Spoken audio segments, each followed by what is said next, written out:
Assalamualaikum warahmatullahi wabarakatuh. Halo semuanya, kembali lagi di channel Afde di Lakasvira. Di video kali ini, kita akan mengkaji dan menilai sebuah syair klasik dengan judul Bidasari Lahir serta puisi balada dengan judul Perempuan yang Tergusur karya W.S. Rendra. Di sini, kita akan menilainya dari unsur intrinsik dan unsur intrinsik fiksinya. Nah, setelah itu, nantinya kita akan membandingkan antara syair klasik dan puisi balada tersebut, baik persamaan dan perbedaannya, serta melihat apakah puisi balada tersebut dipengaruhi oleh syair atau tidak. Sama halnya seperti penilaian unsur intrinsik pada pantun, puisi, dan juga syair di video sebelumnya, kita akan menilainya dari tema mayor, tema minor, amanat tersurat, dan lain sebagainya. Mari mengkaji bersama. Yang pertama, kita akan mengkaji dan menilai unsur intrinsik dari syair klasik berjudul Bidasari Lahir. Nah, di syair klasik ini yang pertama untuk tema mayornya itu terdapat satu tema mayor, yakni tentang kerajaan. Yang kedua untuk tema minornya itu terdapat 6 tema minor, yaitu tentang raja, bencana, burung, tahta, perang, dan negeri. Yang ketiga untuk amanat tersurat terdapat 2 amanat tersurat, yaitu pemimpin seharusnya bersikap adil dan kita seharusnya bijak dalam mengurus negara.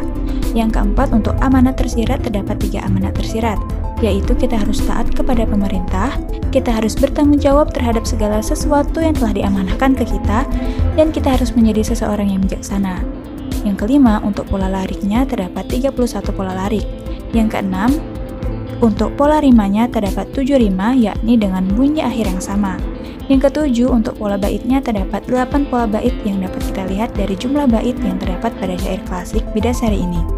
Yang kedelapan untuk diksinya terdapat 11 diksi. Setelah kita kaji dan kita hitung, maka total keseluruhan untuk unsur intrinsik yang terdapat pada syair klasik Bidasari Lahir ini adalah 69.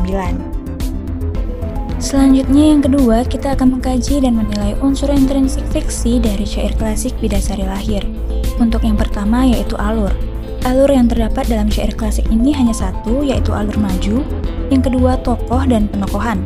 Tokoh dan penokohan yang terdapat dalam syair klasik ini ada 3, yaitu raja sebagai tokoh utama yang memiliki sifat bijaksana, istri raja atau permaisuri sebagai tokoh tambahan yang bersifat baik, dan tokoh burung Geroda sebagai tokoh tambahan yang bersifat antagonis. Yang ketiga yaitu latar, tempat, waktu, dan suasana.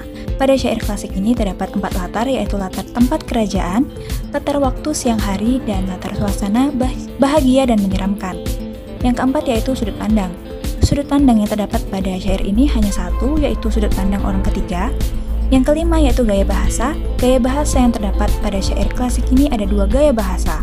Setelah kita kaji dan kita hitung, maka untuk total keseluruhan untuk unsur intrinsik fiksi yang terdapat pada syair klasik Bidasari Lahir ini adalah 11. Selanjutnya yang ketiga kita akan mengkaji dan menilai unsur intrinsik puisi balada Perempuan yang Tergusur karya W.S. Rendra. Sama halnya pada penilaian syair klasik sebelumnya, yang pertama untuk tema mayornya terdapat 1 tema mayor, yakni tentang kisah seorang wanita yang hidupnya penuh dengan kesengsaraan. Yang kedua tema minor, terdapat 4 tema minor. Yang ketiga amanat tersurat. Untuk amanat tersurat pada puisi balada ini tidak ada. Yang keempat amanat tersirat, terdapat 1 amanat tersirat. Yang kelima pola larik, terdapat 25 pola. Yang keenam pola rima, terdapat 3 pola. Yang ketujuh pola bait, terdapat 12 bait. Yang kedelapan diksi, yang terdapat 9 diksi. Setelah kita kaji dan kita hitung, maka untuk total keseluruhan unsur intrinsik yang terdapat pada puisi balada Perempuan yang Tergusur ini ada 55. Selanjutnya yang keempat kita akan mengkaji dan menilai unsur intrinsik fiksinya. Sama halnya dengan penilaian syair klasik sebelumnya. Yang pertama untuk alur itu terdapat 5 alur. Yang kedua yaitu tokoh dan penokohan terdapat 4 tokoh dan penokohan. Yang ketiga yaitu latar, terdapat 2 latar, yaitu latar tempat, kota, gubuk, tepi kali, dan latar suasana yaitu hulu. Yang keempat yaitu sudut pandang, terdapat 1, yakni penulis sebagai orang ketiga yang serba tahu. Yang kelima gaya bahasa, terdapat 1. Nah, setelah kita kaji dan kita hitung, maka untuk total keseluruhan unsur intrinsik fiksi yang terdapat pada puisi balada perempuan yang tergusur ini ada 13. Selanjutnya, yang kelima, kita akan mengkaji perbandingan unsur intrinsik syair klasik, Bidasari Lahir, dan puisi balada perempuan yang tergusur. Yang pertama, syair klasik Bidasari Lahir dan puisi balada perempuan yang tergusur memiliki tema mayor yang sama, yaitu 1. Yang kedua, untuk tema minor, amanat tersurat, amanat tersirat, pola larik, pola rima dan diksi, syair Bidasari Lahir lebih unggul daripada puisi balada perempuan yang tergusur karya W.S. Rendra. Nah, dari perbandingan di atas dapat kita simpulkan bahwa unsur intrinsik syair klasik Bidasari Lahir lebih unggul jika dibandingkan dengan puisi balada perempuan yang tergusur.